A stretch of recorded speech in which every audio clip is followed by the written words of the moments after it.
Good morning बच्चों। आज हम पढ़ेंगे आपकी कक्षा 9 की किताब समकालीन भारत भूगोल की किताब समकालीन भारत का पहला चैप्टर भारत का आकार व स्थिति। जैसा कि आप सभी जानते हैं कि भारत क्या है, एक संघीय राज्य है। एक संघीय राज्य का मतलब जिसके बहुत सारे राज्यों का संघ है। तो भारत के अंदर 28 राज्य और 9 केंद्र शासित प्रदेश हैं। इसके अक्षांश आकार व स्थिति या इसका अक्षांशीय और देशांतरीय विस्तार जानने से पहले हम देखते हैं कि भारत, यहाँ पे आप देखते हैं कि मैंने एक भारत का नक्शा बनाया हुआ है। मेरे साथ साथ आप लोग भी अपनी कॉपी में छोटा सा भारत का नक्शा ड्रॉ करें, क्योंकि इससे हमें इसको पढ़ने में आसानी होगी और बहुत आसान तरीके से हम ड्रॉ करेंगे। पहले हमने क्या करा, 1 3 बनाया। कुछ नंबर की सहायता से और कुछ अक्षरों की सहायता से हम इसे बनाना सीखेंगे। फिर मैंने एक S बनाया, फिर मैंने एक उल्टा 3 बनाया, फिर मैंने 4 छोटे छोटे S बनाए, फिर मैंने एक उल्टा 2 बनाया, फिर मैंने बनाया फिर एक 3, फिर मैंने बनाया एक V, फिर यहां से ऐसे, फिर मैंने एक बनाया उल्टा 2, फिर ये, फिर मैंने बनाया एक 3 उल्टा 3, फिर एक 3, फिर एक उल्टा 2, फिर 3, फिर एक S, फिर एक S, फिर यहां से एक 3, यहां से फिर मैंने बनाया एक उल्टा 2, फिर S। इस तरीके से हम इसे ड्रॉ करेंगे। ठीक, बन गया। अब हम देखते हैं कि भारत का अक्षांशीय व देशांतरीय विस्तार क्या है और भारत की स्थिति कहां पर है। सपोज ये हमारी क्या है, पृथ्वी, जिसे हम ग्लोब, इसका एक हमारे पास डमी होती है जिसे हम ग्लोब भी कहते हैं। इस पृथ्वी के बीचों बीच से एक रेखा गुजरती है जिसे हम कहते हैं भूमध्य रेखा या 0 डिग्री अक्षांश। ऐसे इस गोले से उत्तर से लेके दक्षिण तक, ऊपर से लेके नीचे तक एक रेखा गुजरती है जिसे हम कहते हैं 0 डिग्री देशांतर। पूरब से पश्चिम को जो रेखा गुजरती है उसे हमने कहा अक्षांश रेखा।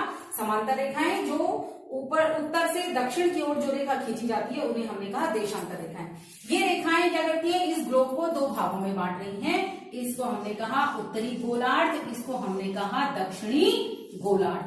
भारत की स्थिति कहाँ है, इस वाले हिस्से में है, भूमध्य रेखा से ऊपर। इसलिए हम कहते हैं कि भारत पृथ्वी के उत्तरी गोलार्ध में स्थित है। जैसे नक्शे में अगर हम देखें तो यहाँ पर जैसे भूमध्य रेखा है, इसके ऊपर भारत स्थित है। तो भारत की जो अक्षांशीय स्थिति है उत्तरी गोलार्ध की, 0 से 90 डिग्री तक अक्षांश शुरू होते हैं। तो हमने कहा भारत की स्थिति है 8 डिग्री 4 मिनट उत्तरी अक्षांश से 37 डिग्री 6 मिनट उत्तरी अक्षांश तक, यानी यहां से यहां के बीच में। तो यहां से 0 डिग्री से 8 डिग्री यहां पे होगा कम से कम। तो 8 डिग्री 4 मिनट उत्तरी अक्षांश से 37 डिग्री 6 मिनट उत्तरी अक्षांश तक भारत का क्या है, उत्तर से दक्षिण तक सीमा विस्तार, भारत का आकार विस्तृत है। अब हम देखें कि पूरब से पश्चिम को क्या है, पूरब से पश्चिम को भारत की स्थिति है 68 डिग्री 7 मिनट पूर्वी देशांतर से 97 या 97 डिग्री 25 मिनट पूर्वी देशांतर तक। अब पूर्वी देशांतर क्यों, जैसे ये 0 डिग्री देशांतर रेखा है तो इस 0 डिग्री ने गोले को 2 भागों में बांटा हुआ है। इस इधर को हमने कहा, दाईं तरफ जो है उसे हमने कहा पूर्वी देशांतर, इसको हमने कहा पश्चिमी देशांतर। जो रेखाएं इधर गुजरेंगी उन्हें हम पूर्वी देशांतर कहेंगे, जो इधर गुजरेंगे उन्हें हम कहेंगे पश्चिमी देशांतर। तो भारत की स्थिति कहाँ है, इस साइड को है। इसलिए हमने कहा कि भारत का पश्चिम से पूर्व की ओर का जो विस्तार है वो है 68 डिग्री 7 मिनट पूर्वी देशांतर से 97 डिग्री 25 मिनट पूर्वी देशांतर तक। अब अगर हम देखें कि इसके और इसके बीच में कितना अंतर है, 30 डिग्री का। ऐसे इसके और इसके बीच में भी लगभग कितने का अंतर है, 30 डिग्री का। लेकिन भारत का जो ये अक्षांशीय और देशांतरीय विस्तार है, इसमें से हमें क्या पता चलता है कि भारत का जो उत्तर से दक्षिण वाला विस्तार है वो ज्यादा है और भारत से पूर्व की पश्चिम की ओर का जो विस्तार है वो क्या है, कम है। भारत से जो पूर्व की पश्चिम की ओर का विस्तार है वो है 2933 किलोमीटर। ठीक है, जबकि भारत का उत्तर से दक्षिण की जो विस्तार है वो है 3214 किलोमीटर। तो इससे हमें पता चलता है कि भारत का जो अक्षांशीय और देशांतरीय विस्तार है वो उत्तर से दक्षिण की ओर अधिक है और पूर्व से पश्चिम की ओर वो कम है। ठीक है, इसके बाद हम देखते हैं कि भारत की समुद्री सीमा क्या है, भारत की स्थलीय सीमाएं कैसी हैं और कौन कौन से राज्य इनसे लगे हुए हैं, इसके बारे में भी बात करते हैं। उससे पहले हम क्या करेंगे कि ये देखेंगे, भारत के बीचों बीच से एक रेखा गुजरती है जिसको हमने कहा कर्क रेखा। ठीक, ये कर्क रेखा क्या है? एक अक्षांश रेखा है जो कितने डिग्री पे है? 23.5 डिग्री उत्तरी अक्षांश। उत्तरी अक्षांश आपको समझ में आ गया होगा, यानी भूमध्य रेखा से ऊपर। वो दो तरह के जो मेन अक्षांश है, एक 23.5 डिग्री उत्तरी अक्षांश, 23.5 डिग्री दक्षिणी अक्षांश। 23.5 डिग्री हो गई कर्क रेखा और ये हो गई मकर रेखा। ठीक है कि कर्क रेखा भारत के किन किन भागों से होकर गुजरती है, किन किन राज्यों से होकर गुजरती है। तो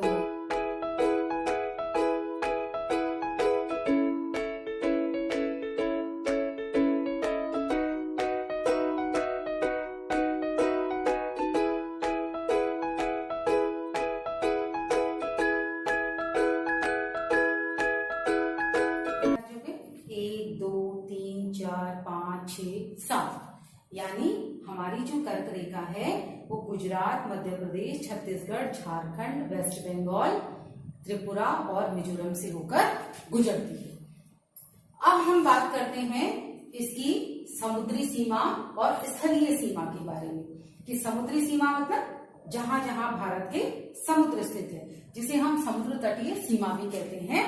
भारत के दक्षिण पूर्व में बंगाल की खाड़ी स्थित है, बंगाल की खाड़ी, और इसके दक्षिण पश्चिम में स्थित है अरब सागर। अरब सागर इसकी जो पूरी समुद्र तटीय सीमा है, जिसको हम किससे दिखाते हैं? एक सीधी रेखा से दिखाते हैं। ये वाले राज्य हैं जो, ये क्या है? इसके समुद्र तटीय राज्य। तो अब इसकी जो समुद्र तटीय सीमा है वो है 7516 किलोमीटर लंबी। ठीक है, अब बात करते हैं हम भारत की स्थलीय सीमा की। भारत की स्थलीय सीमा कहां से शुरू होती है? ये गुजरात के ऊपर से, यहां से। इसको मैंने किससे दिखाया हुआ है? एक लाइन, फिर डॉट, फिर एक लाइन, डॉट। ठीक है, इसको डॉट डॉट करके ही इसको दर्शाया जाता है हमेशा मानचित्र में। मानचित्र में अगर जहां पे आप देखते हैं जिस तरह की लाइन एक डॉट है, इसका मतलब वो किसी भी देश की स्थलीय सीमा है, और अगर इसको ऐसे सीधी लाइन है तो वो उसकी समुद्रीय सीमा है। अब भारत की स्थलीय सीमा देखो, भारत की स्थलीय सीमा यहाँ से शुरू होती है और आपकी पूरी यहाँ तक जाती है। तो ये है आपकी 15,200 किलोमीटर लंबी। ये है आपकी भारत की का आकार व इसकी स्थिति, कि भारत का अक्षांशीय व देशांतरीय विस्तार कितना है। भारत के पूर्व में, दक्षिण पूर्व में बंगाल की खाड़ी है और इधर अरब सागर है, और इसके नीचे स्थित है हिंद महासागर।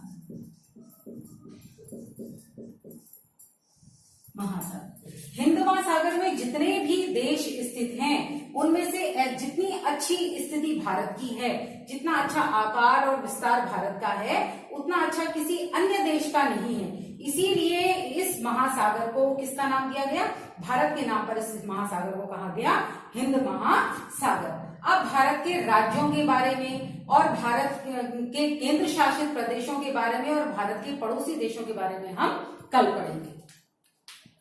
धन्यवाद।